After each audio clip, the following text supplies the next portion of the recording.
শিকায়।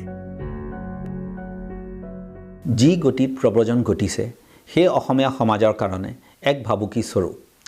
দুটা স্বতন্ত্ৰ অধ্যয়নে পাইছে যে 2040 বা 2047 চনৰ ভিতৰত অসমত অসমীয়া সংখ্যালঘু হ'ব।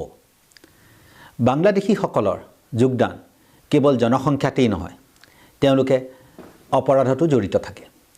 আমি গুৱাহাটী উচ্চ ন্যায়ালয়ৰ 3 নৱেম্বৰ 2014 চনৰ পৰা 14 নৱেম্বৰ 2014 চনৰ ভিতৰত জামিন আবেদনকাৰী নাম অধ্যয়ন কৰি পালোঁ যে 50%তকৈও বেছি আবেদনকাৰী হ'ল বাংলাদেশী মূলৰ মুছলমান মানুহ। ৰাষ্ট্ৰীয় নাগৰিক পঞ্জীয়ন NRC নৱীকৰণ কৰাৰ দ্বাৰাই অসমত থকা ভাৰতীয় নাগৰিকক চিনাক্তকৰণ কৰা হ'ব।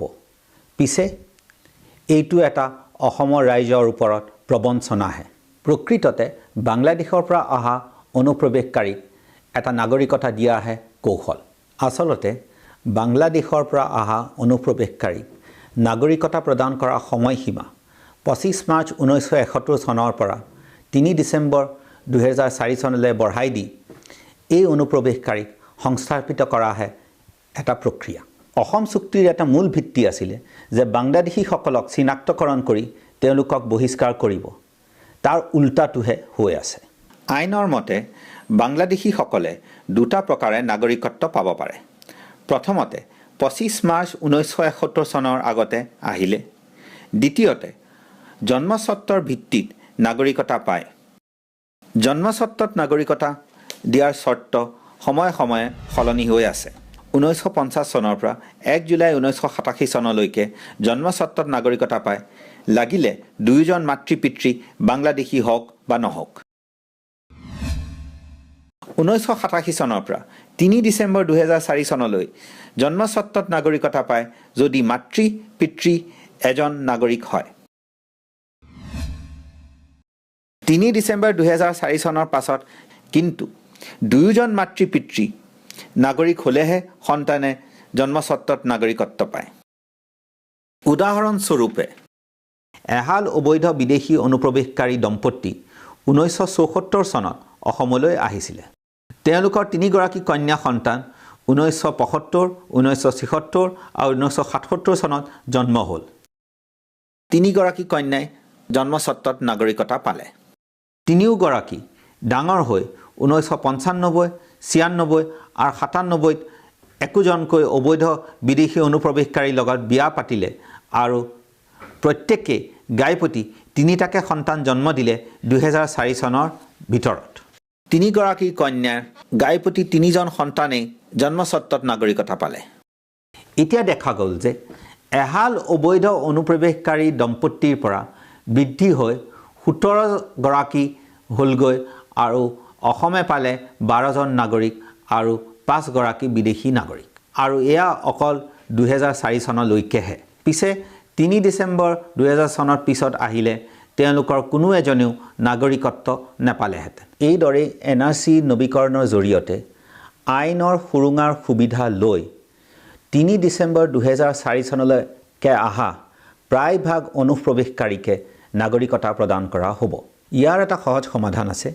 জন্মভিত্তিত নাগৰিকতা প্ৰদান কৰাৰ চৰ্ত যে দুয়ো মাতৃ পিতৃ নাগৰিক হ'ব লাগিব 3 ডিচেম্বৰ 2004 চনৰ সময়সীমাৰ পৰিৱৰ্তে 25 মাৰ্চ 1971 চনলৈ পিছুৱাই দিব লাগে।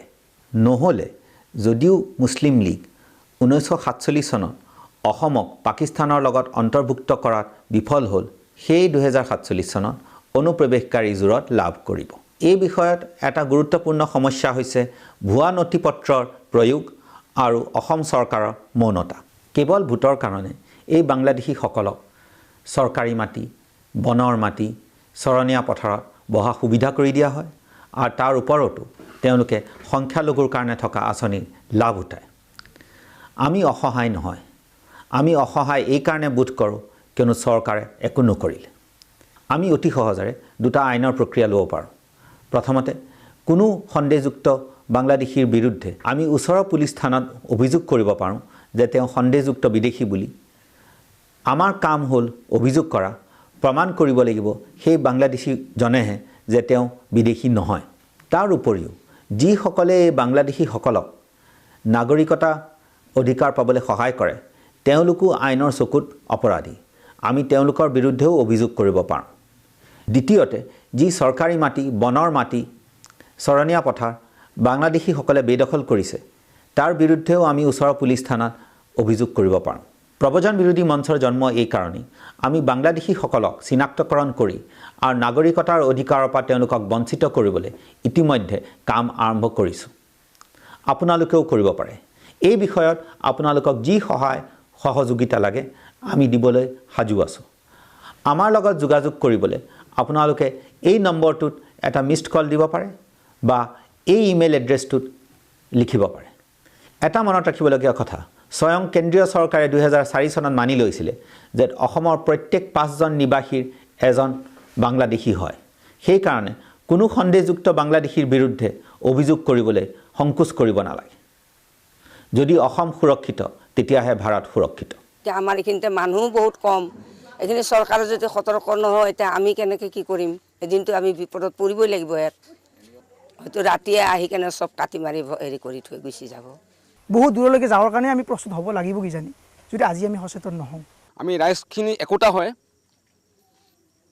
যজিব লাগিব তেতিয়াহে আমাৰ মাটিখিনি আমি ঘূৰাই পাম ভৱিষ্যতে আমাৰ কেম্পৰ ব্যৱস্থা আমাৰ এতিয়াৰ পৰা ভাবা তোমালোকে যদি এইবিলাক নকৰা তোমালোকে যদি আমাৰতো এতিয়া সময় নহয় মই কি শিক্ষা দিছোঁ এই শিক্ষাৰ কাম লাইনে লাইনে যোৱা তোমালোকে